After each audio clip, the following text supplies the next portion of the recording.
En septembre dernier, j'étais en solo trip à New York et comme tous les voyages, j'adore apporter des produits cosmétiques ou des produits capillaires afro qu'on ne trouve pas forcément en France. Donc je vais te parler un peu de mes petites trouvailles pour cheveux crépus.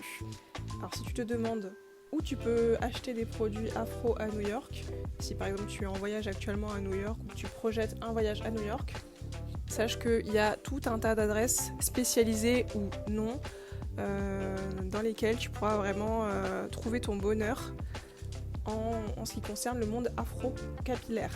Donc soit tu cherches des marques vraiment renommées et là tu peux faire par exemple un tour à Target où tu vas avoir tout un tas de références capillaires dans des rayons entiers, ou tu peux même aller chez Sephora parce que contrairement aux boutiques françaises où tu as très peu de références en matière de marques capillaires afro, là à New York tu as quand même le choix de marques afro. Et après tu peux aussi aller dans des enseignes indépendantes de proximité. Donc personnellement j'ai fait mes achats dans tout type de magasins et je te détaille ça tout de suite. Pour tout ce qui est accessoires, coiffure afro.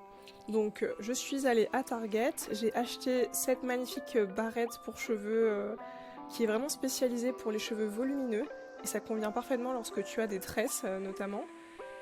J'ai acheté aussi des pinces pour cheveux qui m'ont été très utiles parce que j'ai dû me coiffer à New York, enfin j'ai dû me défaire les tresses à New York et faire une journée complète de routine capillaire avec un shampoing, un masque, etc. Donc là les pinces elles étaient indispensables.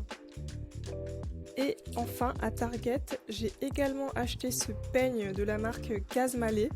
Je connaissais absolument pas mais je suis tombée dessus dans l'un des rayons et j'ai commencé à m'enseigner sur place sur les réseaux sociaux. Il m'avait l'air, somme toute très efficace et en fait je l'ai acheté et depuis ça fait 7 mois que je l'utilise, 7 mois que je l'utilise systématiquement lorsque je démêle mes cheveux. À Target, j'en ai eu au total pour 49,28$, soit l'équivalent de 45,51€ à cette époque. En ce qui concerne les produits capillaires à proprement parler, que tu vas mettre directement les produits cosmétiques en quelque sorte que tu vas appliquer sur ton cheveu, je suis allée à Sephora et là j'ai acheté deux marques que je ne trouve pas du tout en France. Donc c'est la marque Pattern et la marque Adwoa. J'ai pris l'après-shampoing riche de chez Pattern que j'ai toujours pas essayé et j'ai pris le masque. Un masque hydratant de chez Adwoa, c'est le Bao Mint Deep Conditioning Treatment Baobab plus Wintergreen Spearmint Oils. En ce qui concerne les commerces de proximité, je me suis aventurée dans les rayons de Eve Beauty Source. Là, j'ai pris le shampoing sans protéines, miel, mango and tulsi nourishing shampoo qui sent hyper bon. Si vous voulez, je peux vous faire des revues de tous ces produits. Si vous souhaitez, vous pouvez me le dire en commentaire. Donc j'ai pris ce shampoing sans protéines que j'ai encore actuellement 7 mois après, que j'utilise une fois sur deux on va dire lors de mes shampoings. Et j'ai pris également le masque profond Amika Soul Food Masque nourrissant.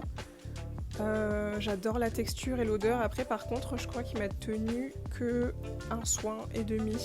En tout cas je l'ai utilisé sur place à New York lorsque j'ai fait ma routine capillaire. Et donc j'avais pris soin de prendre des produits sans protéines pour éviter la surcharge capillaire en protéines ou protéines overload. Je vous mets le lien de ma vidéo qui parle de ça en dessous. Total, dans cette boutique, j'ai payé 56,60$, soit l'équivalent à cette époque de 52,33€. Donc si on fait les comptes, au total j'ai dépensé 184,28$, soit 169,60€ en produits capillaires et accessoires pour mes cheveux afro lors de mon voyage à New York. Aucun regret parce que 7 mois après j'utilise encore les accessoires lors de mes sessions coiffure en solo et les produits sont de très bonne qualité. Les produits que j'ai achetés, que j'applique à même mes cheveux sont de très bonne qualité. Il me reste encore d'ailleurs le masque de chez Adwoa qui est bien fourni.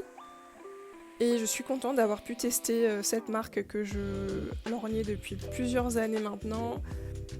Donc aucun regret. Et vous, est-ce que vous avez déjà fait des trouvailles capillaires afro lors de vos voyages à l'étranger? Et aussi, est-ce que vous avez des références pour acheter les marques Adwoa ou Pattern en France? Voilà, je vous laisse me dire tout ça en commentaire. Thank you.